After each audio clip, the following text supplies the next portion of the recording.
So what's up guys? Good evening GTA Cars. Ang daming tao shop kanina. Dumog tayo guys. Daming mga nag-walk-in. So maraming salamat po sa inyo. Andito tayo ngayon sa detailing at dahil nga daming clients, ngayon lang tayo nakapag-update dito sa ating mga releasing. So unahin natin itong 2015 natin na Ford EcoSport Trend Variant Automatic Transmission. So kay Sir Lito itong EcoSport na red. Ayan, maulan na naman. So papalinis pa natin ulit yan syempre. So tapos yung detail nito, ayan o, napakinis, pwede ka manalamin.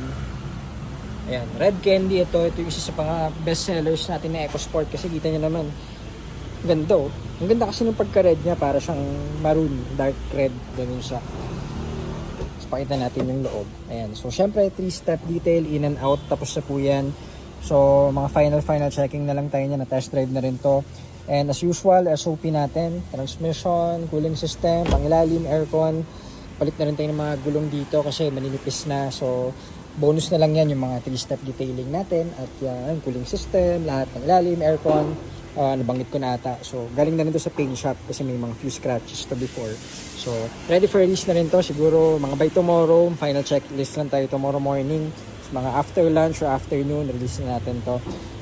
Automatic transmission to guys. So dito, ito naman is ating 2015 Ford Escape SE Special Edition. Ito yung naka-head unit, yung napakagandang unit nito guys. Ayan, so SOP done na rin. PMS na lang pala, hindi pa natin na PMS to. So change lang tayo nito tomorrow, tapos release. Monday na pala i-release to kasi request ni sir. Monday na lang. So siguro bago release, pa-cleaning na lang muna ulit natin. Tinatapos pa rin naman to. At nasa Bicol daw sila. So ready na rin po yung inyong Escape, konti na lang din. At may enjoy nyo na inyong fogging unit. Ayan. So, meron din tayong ito sa atin to guys, 2014 Ford Explorer. Ito is hindi pa to sold. So andito lang, pinaklining muna natin at nakipark muna tayo kasi daming tao kanina, ang laki. 2014 to na Ford Explorer, yung V6 na top of the line na nabili natin the other day. So testingin pa natin yan at available to guys. Ayun, so may isa pa tayo doon, another Ford Escape. Ayan o, 2015 yan, SE din, special edition na push start. Same na to, same na tong white. So push start yan, hindi pa yan top of the line guys, pero push start, power seats, tsaka EcoBoost yan, turbo. So same tayo nitong black. Pakita na rin natin, dito na tayo. Ayan, so ito rin yung white, ganito, dual din yung exhaust niya. Ayan, so pati yung mags na design parehas, yung itsura niya sa harap parehas din. Ito is available.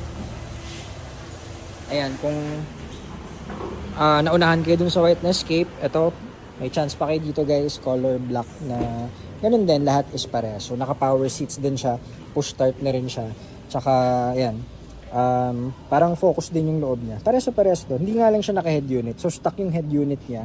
Ang mileage na is 46,000 original mileage siya. So ayun, pinakita ko lang at wala pa tayong video nito, hindi pa natin na-feature to kasi lagi na doon sa kabilang garahe guys. So ayun, yan muna at nag-check lang tayo ng ating mga for releasing dito.